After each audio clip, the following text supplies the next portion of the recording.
Telangana cabinet కీలక నిర్ణయాలు తీసుకుంది. కాళేశ్వరం కమిషన్ కు కేబినెట్ మినిట్స్ ఇవ్వాలని నిర్ణయించింది. కాళేశ్వరం ప్రాజెక్టుపై కేబినెట్ మినిట్స్ అన్ని ఇవ్వాలని ప్రభుత్వానికి కమిషన్ లేఖ రాసింది. దీనిపై సుదీర్ఘంగా చర్చించిన కేబినెట్ వారంలోగా నివేదిక ఇవ్వాలని నిర్ణయించింది. ఇక తెలుగు రాష్ట్రాల్లో హాట్ టాపిక్ గా మారిన ఏపీ తలపెట్టిన బనకచెర్ల ప్రాజెక్టుపైన కేబినెట్ చర్చించింది. దీనిపై మంత్రుల కమిటీకి గ్రీన్ సిగ్నల్ ఇచ్చింది. దీంతో పాటు స్పోర్ట్స్ పాలసీకి ఆమోదం తెలిపింది. రేపటి నుంచి రైతు భరోసా విజయోత్సవాలు నిర్వహించాలని నిర్ణయించింది.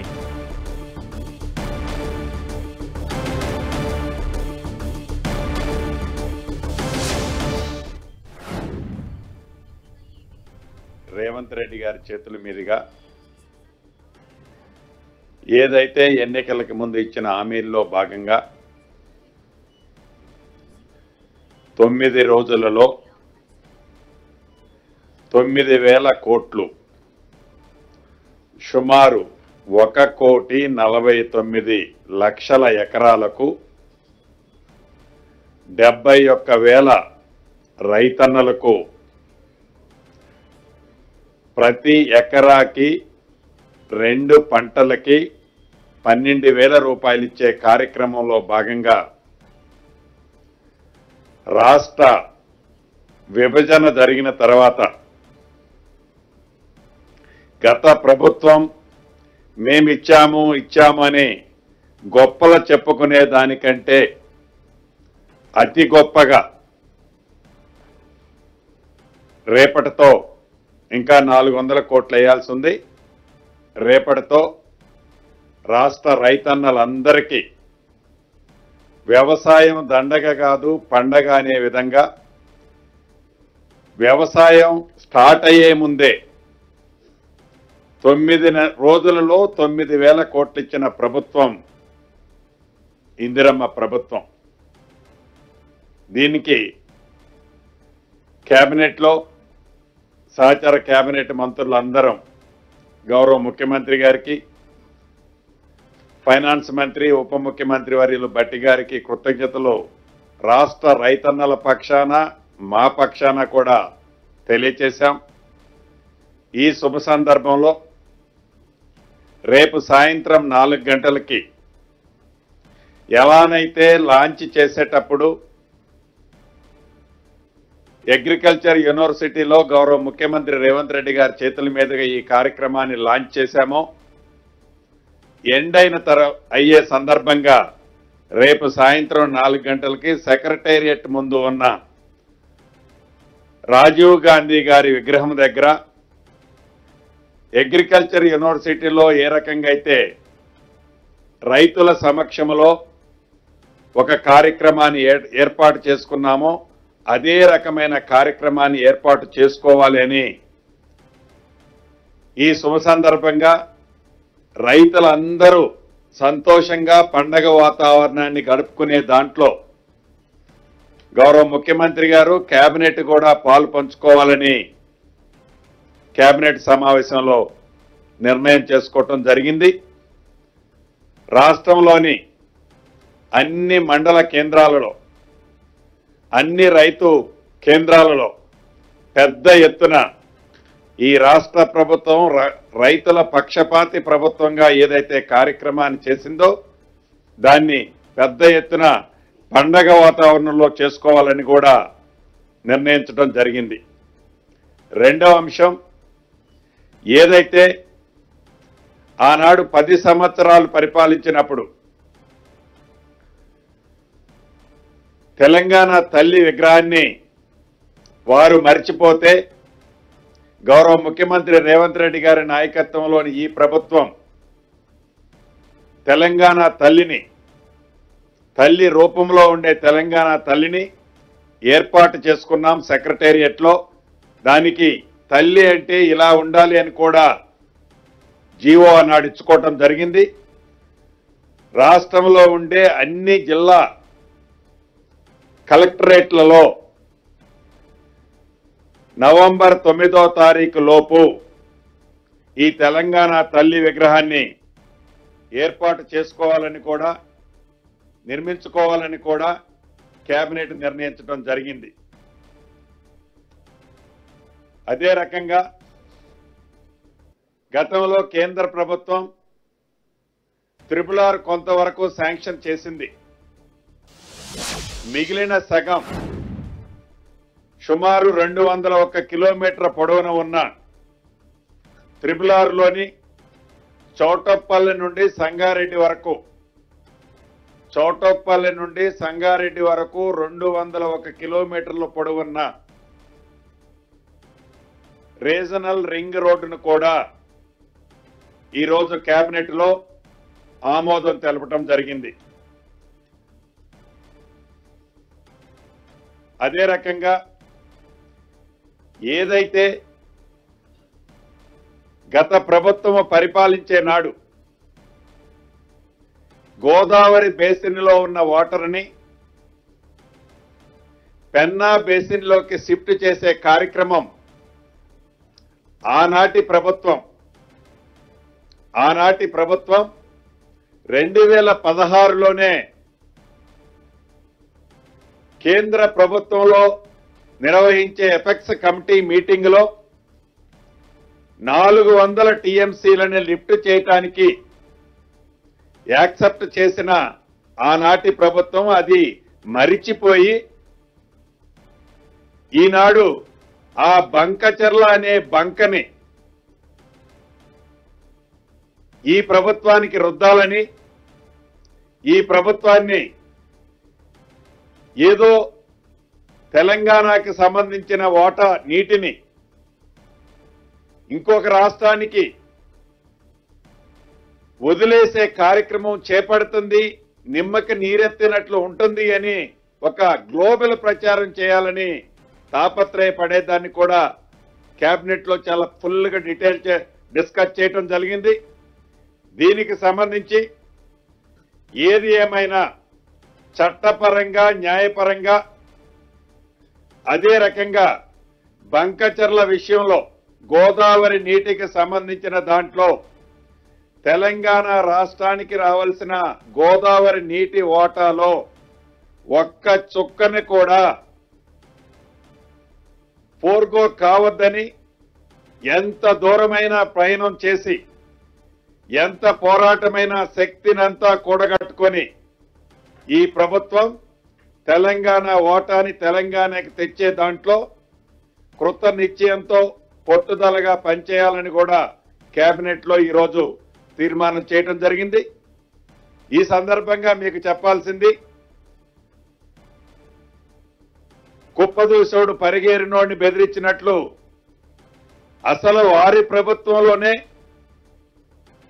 వారు అధికారంలో ఉన్ననాడే ఈ బంకచర్లకి ఫౌండేషన్ వారి ప్రభుత్వంలోనే జరిగింది.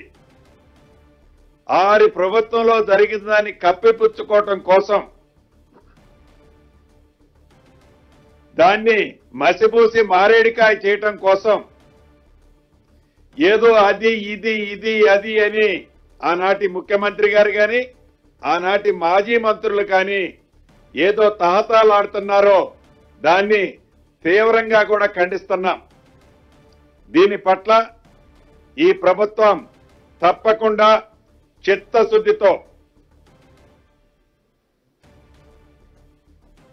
చిత్తశుద్ధితో పనిచేయాలని కూడా నిర్ణయించినాం. దీనికి సంబంధించిన పూర్తి డీటెయిల్స్ రాబోయే కొద్ది రోజుల్లో మోస్ట్లీ జూలై ఫస్ట్ వీక్ లో ప్రజాప్రతినిధులందరితో రాష్ట్రానికి గతంలో ఏం జరిగింది, ఇప్పుడు మనం ఏమి ఎఫర్ట్ పెట్టామో గౌరవ ముఖ్యమంత్రి గారు కానీ గౌరవ కేబినెట్ నీటిపారుదల శాఖ మంత్రి ఉత్తమ్ కుమార్ రెడ్డి గారు కానీ ఈ బంకచర్ల విషయంలో ఈ ప్రభుత్వం వచ్చిన దగ్గర నుంచి కేంద్ర ప్రభుత్వంతో ఏ రకంగా మన వాదనని ప్రజెంట్ చేశారో, ఏ ఫోరంల మీద ప్రజెంట్ చేశారో కూడా తప్పకుండా రాబోయే first week July first week నాడు దీన్ని పూర్తిగా ప్రజెంట్ చేయాలని కూడా కేబినెట్ లో నిర్ణయించడం జరిగింది. అదేవిధంగా రాష్ట్ర విభజన చట్టంలో ఏవైతే ఈ రెండు రాష్ట్రాలకు సంబంధించిన అనేక అంశాలు అది హౌసింగ్ బోర్డు ప్రాపర్టీస్ కావచ్చు, ఉమ్మడి ప్రాపర్టీస్ కొన్ని ఉన్నాయి. వాటికి సంబంధించిన అనేక అంశాలు ఏవైతే ఆ చట్టంలో పేర్కొనబడిన అంశాలన్నిటినీ రెండు రాష్ట్రాలకు సంబంధించిన ఉన్నతాధికారులతో ఒక 2 కమిటీలు ఆనాడు ఉన్నాయి. ఆ రాష్ట్రం కమిటీ ఉంది, ఈ రాష్ట్రం కమిటీ ఉంది. అతి కొద్ది రోజుల్లో మన రాష్ట్రం కమిటీ ఒక లెటర్ కూడా వాళ్ళకి కమ్యూనికేట్ చేసి విభజన చట్టంలో ఉన్న ప్రతి అంశాన్ని హై లెవెల్ కమిటీలో డిస్కస్ చేయాలని కూడా ఈరోజు కేబినెట్ తీర్మానించడం జరిగింది. అదే రకంగా కాళేశ్వరానికి సంబంధించిన కమిషన్ ఏదైతే రాష్ట్ర ప్రభుత్వాన్ని ఈ కాళేశ్వరానికి సంబంధించిన ఇంకా ఏమైనా మీ దగ్గర వివరాలుంటే పూర్తి ఆధారాలతో రాష్ట్ర ప్రభుత్వం దగ్గర ఉన్న ప్రతి అంశాన్ని మీరు కమిషన్కి చెప్పాలనుకున్న ప్రతి విషయాన్ని ఈ నెల 30వ తారీఖు లోపు చెప్పాలి అని కమిషన్ అడిగిన దాన్ని వల్ల రాష్ట్ర ప్రభుత్వం ఏదైతే ఆనాడు కేబినెట్ లో జరిగిన డిస్కషన్ దీనికి అప్రూవల్ ఉందని లేదని ఉందని వారి వాయిసే వారు వినిపించుకున్నారు ఇప్పటి వరకు. అది గౌరవ మాజీ ముఖ్యమంత్రి గారు కానీ, ఆనాటి నీటిపారుదల శాఖ మంత్రి గారు కానీ, అదే రకంగా ఆనాడు కేబినెట్ సబ్ కమిటీకి సంబంధించిన దాంట్లో మెంబర్గా ఉన్న ఈటెల రాజేంద్ర గారు కానీ, అదే రకంగా తుమ్మల నాగేశ్వరరావు గారు రిటర్న్ గా కూడా రిప్లై పంపించడం జరిగింది. వీటితో పాటు కేబినెట్ కి సంబంధించిన అంశాలు ఏవైతే ఉన్నాయో అవి అసలు ఇది ఎలా స్టార్ట్ అయింది, ఎక్కడ కట్టాల్సిన ప్రాజెక్టు ఎక్కడ కట్టారు, పూర్తి ఆధారాలతో రిటైర్డ్ ఇంజనీర్ల దగ్గర నుంచి ఆనాడిచ్చిన రిపోర్ట్ కానీ, కేబినెట్ సబ్ కమిటీ ఏ ఉద్దేశంతో వాళ్ళు వేశారు, అసలు కేబినెట్ సబ్ కమిటీ డిస్కషన్ ఈ కాళేశ్వరానికి సంబంధించిన మేడిగడ్డ, అన్నారం, సుందెల్ల ఈ 3 బ్యారేజీలకు సంబంధించిన అంశం మీద ఉందా, లేకుంటే వేరే అంశం మీద డిస్కస్ చేశారా? వారి కేబినెట్ సబ్ కమిటీ ఇచ్చిన రిపోర్టు కేబినెట్ లో అప్రూవ్ అయిన తర్వాత ఆ కేబినెట్ అప్రూవ్ అయిన అంశాలని ఆనాటి పనుల్లో వారు ఇంప్లిమెంటేషన్ చేశారా లేదా అన్నది కూడా రేపు కాళేశ్వరం కమిషన్ ముందు పూర్తి వివరాలతో రాష్ట్ర ప్రభుత్వ పక్షాన పూర్తి వివరాలతో రిటర్న్ గా ఇవ్వాలని కేబినెట్ ఈరోజు నిర్ణయం చేసిన దాంట్లో అదొక అంశం ఉంది. అదే రకంగా సాధించుకున్న తెలంగాణ ఆనాటి 10 సంవత్సరాల్లో క్రీడలకు సంబంధించిన పాలసీనే ఫైనల్ చేయలేదు. ఈరోజు ఆ పాలసీని ఫైనల్ చేయడం జరిగింది. దానికి సంబంధించింది గౌరవ మంత్రివర్యులు వారు కూడా పూర్తి వివరాలతో మీకు చెప్పడం జరుగుద్ది. అదే రకంగా 2047 విజన్ కి సంబంధించిన అంశాన్ని అన్న ప్రభాకర్ అన్న చెప్తారు. అదే రకంగా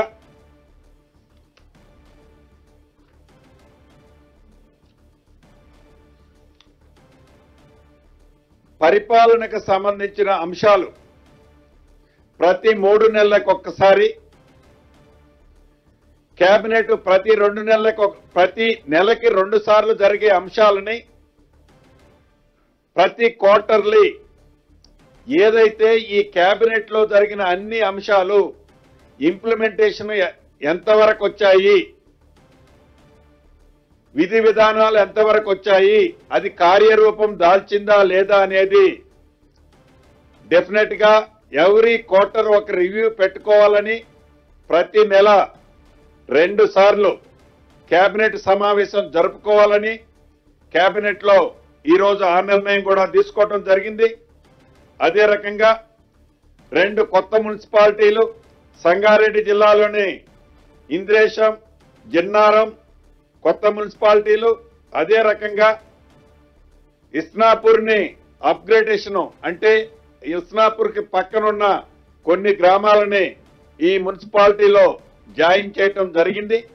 ప్రధానంగా ఈ మిగిలిన ఈ 2 అంశాల గురించి ఇద్దరు అన్నలు చెప్తారు. ఇందుట్లో ఏజెండాలో ప్రధానమైంది ఉన్నది లేనట్టు లేనిది ఉన్నట్లు గత ప్రభుత్వంలో అధికారాన్ని అనుభవించిన పెద్దలు వారి స్కిన్ కాపాడుకోవటం కోసం ఏదైతే తాపత్రయపడుతున్నారో అది రాష్ట్ర ప్రజలకు తెలుసని తెలియజేస్తూ నేను సెలవు తీసుకుంటున్నాను. ఇప్పుడు శ్రీహరన్నను మాట్లాడవలసిందిగా కోరుతున్నాను. మీడియా మిత్రులకు నమస్కారం. ఈరోజు జరిగినటువంటి కేబినెట్ మీటింగ్లో మరి ఈ మధ్యనే కేబినెట్లో అవకాశం ఇచ్చినటువంటి పెద్దలు మరి దాంట్లో స్పోర్ట్స్ మినిస్టర్గా కూడా అవకాశం ఇచ్చినటువంటి సందర్భాన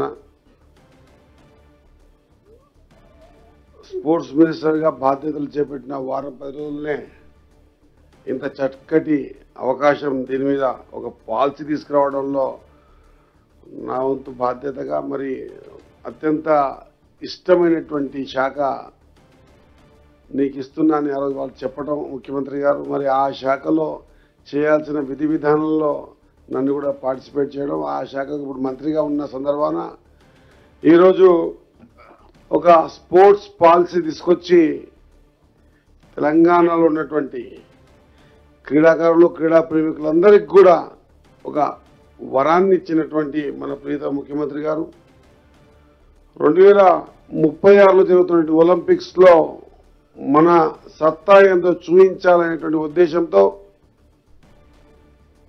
ఆనాటికి 21 నుంచి 23 వయసు ఉన్నటువంటి క్రీడాకారులు తమ ప్రతిభని కనబర్చిన సందర్భాలు చూశాం. కాబట్టి ఇప్పుడు 8 నుంచి 10 సంవత్సరాల మధ్యలో ఉన్నటువంటి క్రీడాకారుల్ని గ్రామ స్కూల్ స్థాయికి నుంచి వెతికి తీసి సీఎం కప్ అని ఇంతకుముందు మనం ఏర్పాటు చేసుకొని గ్రామ స్థాయికి ఏ విధంగా అయితే క్రీడాకారుల్ని వెతికి తీసామో అదే మాదిరిగా ఈసారి కూడా మళ్ళొకసారి అటువంటి ప్రక్రియ ఏర్పాటు చేసి వెతికి తీసి 2036లో జరిగేటువంటి ఒలింపిక్స్లో ఖచ్చితంగా ఒక మంచి స్థానంలో మన తెలంగాణ నిలబడాలనే కాన్సెప్ట్తో తీసుకున్నటువంటి ఒక స్పోర్ట్స్ పాలసీలో ఆ పాలసీ చేసేటప్పుడు నేను స్పోర్ట్స్ మినిస్టర్గా ఉండడం నా అదృష్టంగా భావిస్తా ఉన్నా. మరి దాంట్లో భాగంగా ఈ పాలసీలో తెలంగాణ స్పోర్ట్స్ హబ్ బోర్డు కూడా హబ్ బోర్డ్ ఆఫ్ గవర్నెన్స్ కూడా ఏర్పాటు చేసుకుంటామని చెప్పడం నేను ముఖ్యమంత్రి గారికి అదే మాదిరిగా నా ఉప ముఖ్యమంత్రి గారికి సహచర మంత్రివర్గానికి క్యాబినెట్కి కూడా మనస్ఫూర్తిగా నా ధన్యవాదాలు తెలియజేస్తా ఉన్నా. ఇదొకటే కాకుండా క్రీడాకారులకు ప్రోత్సహించే విధంగా వారికి పారితోషికాలు ఇవ్వటం, అదే మాదిరిగా తెలంగాణ క్రీడా అభివృద్ధి నిధికించి TSDF కించి ఖచ్చితంగా నిధుల్ని కూడా ఏర్పాటు చేసి క్రీడా